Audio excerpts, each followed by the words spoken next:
Aishwarya Singh is the Senior Vice President, Head of Microsoft Global Practice and Digital Collaboration Services at NTT Data. She joins us for this episode of What's Next. And as the global leader for Microsoft Practice and Digital Collaboration Services at NTT Data, Aishwarya helps enterprises design and execute seamless modernization basically to the cloud and digital experiences with Agentic AI for their employees and their clients. Now, she works with key technology partners to deliver the latest innovations to NTT Data's clients via a proprietary AI-based platform for EX and CX. So, Aishwarya, it's just a great pleasure to welcome you to What's Next. Thank you very, very much for joining us. How are you doing this morning? Doing great here in beautiful Cape Town. And thank you for welcoming me to this beautiful country and also to your show. Oh, it's great to have you. Well, listen, let's get the fancy words out of the way first. And Agentic AI, we hear lots of words with AI associated with them. What exactly is Agentic AI, and how does it build on generative AI and, this wave that we've been talking about and taking off globally? Well, what exactly is it? Well, it's a good place to start because there are so many terms with AI. I think it's important that we get that clear. So Gen AI, generative AI, it really started in 2022 with the launch of ChatGPT. I think it came into the public consciousness, really. And generative AI essentially just helps people generate content, right? That could be in the form of text, images, videos, etc. But really, that's what it does. But there are many practical applications of generative AI, and that's where Agentic AI comes in. Agentic AI essentially helps users do very specific tasks or actions based on certain inputs, right? And the difference is that it can understand the context in which an input is given. It can have a natural flow of conversation, right? Whether it's on chat, whether it's voice, etc. And most importantly, it can take all of these inputs, the context, to take decisions. Take specific decisions that you have designed the agent to do and to achieve the outcomes you would want. Okay, that's brilliant. It's extraordinary how far AI has become and how many different branches there are. And this one specifically that you mentioned right now, the Agentic AI, really is very specific in what it does. Now, you have described NTT Data's Smart AI agent announcement, and this is certainly a game changer. It's more transformative than even generative AI.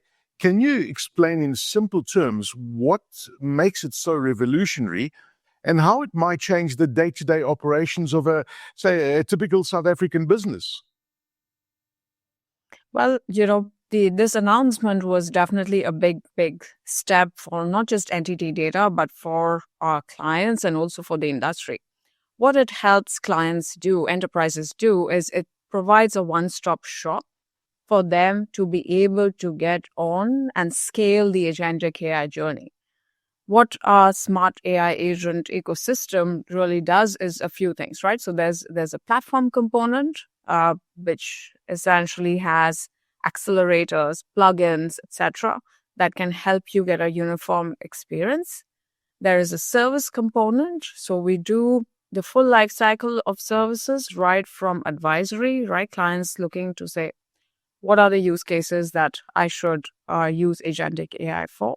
We also do the build or the implementation of these agents, and then we manage them throughout the life cycle. So that's what we cover under services. And the third part that we have is the connectivity. So if there's a voice AI agent, we provide all of the connectivity in the backend. We manage the network for you, etc. So it gives you this complete experience where you can get on the Agentic AI journey. And this can be applied to many different situations. We have, what we call as horizontal use cases, right? So you can use AI agents to help you get a much more productive HR function or a marketing function or finance function. So these can be applied across enterprises. But then we also have some very specific vertical use cases in healthcare, in manufacturing, and finance. So to give you an example, in manufacturing, we help clients transform their entire supply chain, right from forecasting demand all the way to the manufacturing and the actual logistics and distribution of goods. So it's very outcome oriented, but then we simplify this for our clients and make it easy for them to be on their agentic AI journey. Fantastic. It sounds like you have quite an extensive range of solutions for your customers in South African businesses. And it's interesting. I mean, the reality is that there are so many companies that are rushing into AI.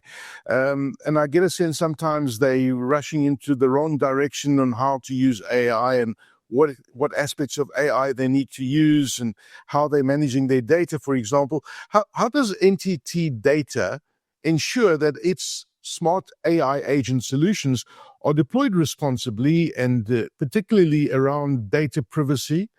Of course, we deal with a lot of bias with AI and, of course, job displacement. I mean, that's the one thing that scares many people is AI going to take away my job?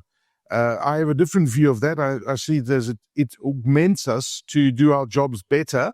What's your take on that, what I've just discussed? Yeah, no, I think, look, there is a lot of obviously hype around AI. You cannot be in a conversation where there is no discussion on AI. But, for me, as I see it, the technology is the easier part. What is more important when you're thinking about deploying it at scale is really thinking through the change management aspects of it, because it really means that things need to be done in a different way if you want to extract the most from agentic AI. And so there's a huge change management component. And second, there's also a lot of effort that we put into the coaching of the agent itself. What is the agent allowed to do? What is the agent allowed to say? That's a big part of the service that we provide. And then specifically around the questions that you asked, so data privacy is definitely a big concern when we are in any client conversation. And I think this is where what we do is the agent is actually embedded in the enterprise environment that you already have. It borrows all of its security posture, the security protocols from what already exists and how you've already defined your environment. So it's not getting access to data that you don't give it permission for, as you would for any other user today in your organization. And we ensure this not just at the time of deployment, but also as part of the managed services that we provide, that it's done in an ongoing way as well. On the bias, we are very careful about the data sources that we use. And that's where our expertise in having done this before helps. I mentioned the coaching aspect already. What is the agent allowed to do or say? And then, we manage this proactively as part of our service. And, on the job issue, I think you already hinted at what the agent can do. It is there to assist us in helping us perform at a higher level and focusing our efforts on more important decision-making and critical thinking. And I think there's a lot of education required in any company that is looking to do this at scale to help the employees get much better at their roles. Okay. Look, the reality is, and many South African enterprises, particularly in finance and healthcare, they've been there for a long time. The problems they have is the legacy systems, and I think that becomes a challenge for many organizations. Does NTT have a solution around this? How does NTT's, and I know you've got a plugin that you guys have introduced at NTT Data that literally transforms RPA bots into intelligent agents specifically to help these businesses modernize without needing that full tech overhaul. Is It sounds too good to be true. Look, I think, every enterprise, large scale or small scale, they have already invested in technology. Uh, RPA, or the basic automation, it's been around for a while. So everybody's already invested in getting their processes to be faster, more predictable, using the legacy RPA. What agentic AI can do is you don't need to do away with all the investments that you've made.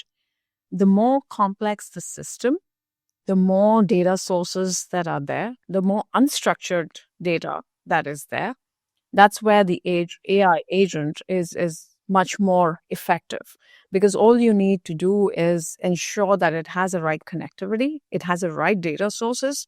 You can give it the information that's written in plain English. You don't need to format it in a particular way for it to be effective. So, all of these things, the agent can actually build on top of it. And if you have RP investments that you've already done, so let's take the example of in healthcare, claims processing is one place where we see clients have already invested in RPA. The agent, what it can do on top of this is it can help trigger the right RPAs, right? So if I'm a user, I call in to log claims, the agent can actually have that conversation with me or help an existing agent do that in a better and more effective way. And it can just trigger the right RPA that's already in place. So I think it just augments the investments that are already there. Okay. So these new AI agents promise assured outcomes. I mean, and that's quite a big word across different sectors. How will this be measured for, or guaranteed in industries like banking or logistics, where you need that kind of reliability in a South African context, where data availability, regulation, and skills and gaps can vary across different sectors and different industries, for example? I think, where the Asian comes in when we talk about outcomes, what it really helped employees do is improve productivity, right? So handling not just higher volumes, but in certain industries, we do see their peak volumes, right? So do you staff for the peak volume, or can you actually have the agent support you when there's extraordinary demand, for in the case of, let's say, an income tax filing, as soon as the tax filing season starts, that those first few days are the periods of hectic activity. An agent can be very, very helpful in helping handle that spike that happens. The agent can also, I think you mentioned skill gaps, it can actually help bridge skill gaps because it is there to help in training, in assisting people in their jobs. So I would see it as something that actually helps bridge the skill gaps. The second outcome that the agent provides is, from a client experience standpoint, if I'm the user, it can provide a lot more personalized service to me, right? So if I call into a bank, and the agent can already provide to the call center, look, this person has called in the past. Here is what we've helped them with. Here are the services that they're consuming today. Here are additional ideas for you in terms of what this client might be looking for. I can expect a much more personalized service. And what this really means for companies is obviously better revenue, better growth, and putting the investments in the most productive areas. Okay, well that makes perfect sense. So I'm a CIO, and I'm listening to this conversation with Aishwarya, and I'm thinking to myself, well, listen, we need to act. NTT Data is talking my language over here, and I want to start exploring this agentic AI that Aki and Aishwarya are talking about. What are those first practical steps that one should take to access, whether you're ready to begin integrating smart AI agents into my existing tech environment as a CIO? Is my organization ready? Can I handle smart AI agents in my current infrastructure? I love this question because it's very practical, and my advice would be, first of all, I think of any agentic AI deployment as not just an IT program. It's really a business transformation. So it's very, very important that the CIOs, together with the business leads, are hand in hand in terms of leading and designing any agentic AI transformation. Um, the second thing I would say is we need to be very, very outcome oriented. What do you want the agentic AI to help you with? Are you looking for growth? Are you looking to reach out to new markets that you might not have access to, which you can do, for example, with a marketing function? Are you looking to optimize your operational margins? So I think that outcome needs to be very, very clear. And then that leads us to the third thing, which is really to deliver that outcome. What are the right use cases that you want to pick? Because, there are endless possibilities here. So it's very important that we prioritize the right set of use cases where we want to put our effort in. And this is where I think, setting up an AI COE is the right way to go. And that can help you also choose the right technologies, the right partner, and then drive this entire change management program. In fact, NTT Data, we ourselves are on this journey to transform our company. We are currently training about 180,000 employees globally. And we are also hoping to have about 30,000 experts, AI experts, by 2026. So it's a huge change in terms of not just technical expertise, but just a cultural shift. Okay, that's very interesting. Let's talk just briefly about scale as well, because I think it's important on how adaptable are these smart AI agents for South African SMEs, for example, an important part of the economy, or government services that may not have that deep tech infrastructure that we've been talking about, the banks and the healthcare organizations. What about those organizations? I think I think this technology is very, very critical, especially for these segments, right? So some of the points that we've discussed before would really apply. So the fact that, the agents can actually work very effectively with unstructured data, which we see in terms of, different data sets being used. There are multiple systems in place. You might also have what I would call as, the analog inputs, right? So hand-filled filled forms, faxes. I mean, I've seen in India where one client had this problem of orders coming via faxes. So really, I think where it thrives is where all of these conditions exist. And I think across the world, we do see that, SMEs and government, they're typically dealing with these kind of issues. So as they think about how they can actually use this technology, I would think there are many different places. So the first is, what I would call as employee experience or employee productivity. That is, all the functions. So for an SME, they need marketing, right, to access their different segments. They need somebody to help them with a basic finance function. And agentic AI can really give them that scale, which, they might not have had access to in the past. Similarly, the second area on the client experience side.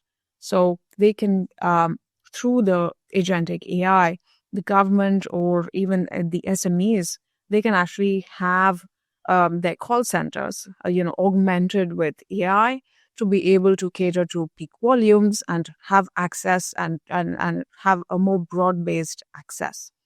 And in South Africa, for example, I think you have 11 official languages, right? So our agents can speak up to 52 and growing. So, through this, you can actually give voice access to people that you might not have been able to provide effective services to before. And then finally, for SMEs and even the government, I think innovation is a big thing, right? And the agent can help you define pricing. It can help you predict trends. things that, only large enterprises in the past would have had access to. Very, very interesting. So it's incredible how fast the pace is moving in this space. It's often difficult to keep up. And if anybody told you anything 5 years ago, never mind 3 years ago, that we'd be at this point in AI in 2025, they would be wrong. So I'm going to ask you a really tough question. When looking ahead, where do you see agentic AI heading over the next 12 to 18 months? And really, what's next for smart AI agents in the future? It's changing, as you said, so fast. I would love to come back and listen to what I'm going to say now in 18 months and see how accurate I was. On agentic AI, absolutely, I think it's moving really, really fast, So I would say in terms of the depth of the technology, so new features getting added, it's really quick. So, I would think that things like sentiment analysis, so, I call in and I'm an angry client, and the agent is actually able to detect and help the company address how to deal with an angry client, so that sentiment analysis. I would think that it would be a lot more mature and broadly available. In terms of the breadth of, features that they have, what we call as multi-agent orchestration. So agents creating or orchestrating their own workflows, which is a big threat to existing software, I think would be more commonplace, right? Because eventually, what does the software do, right? It's designed to for certain workflows to happen, so to get to a certain outcome, which is what, if you have a multi-agent system, they can actually do. So I would think that we will start to see a lot more of it. And I think the third area would be just the expansion in terms of the use cases that we've had. AI factories, which I think every company will have, to get them to scale up their agentic AI deployment. What a fascinating discussion. Aishwarya Singh, who is the Senior Vice President, Head of Microsoft Global Practice and Digital Collaboration Services at NTT Data, thank you very, very much for shedding light on the smart AI agents, the work that NTT Data is doing in this regard. It's certainly quite a fascinating world, and certainly a space that's moving very quickly, and it's a space that organizations simply cannot ignore. And, the results, you can see that, once you start deploying, AI and agentic AI, as you mentioned, the results are there. Your organization becomes a lot more agile, and you can see the growth and the what you're getting out of it to help your business differentiate itself from other organizations. So my thanks to you for your time, and I really appreciate your answers and really tackling a very, very tough subject. So thank you very, very much, Aishwarya. Thank you so much, Aki. It's been a pleasure and an honor to talk to you. So thank you for the opportunity.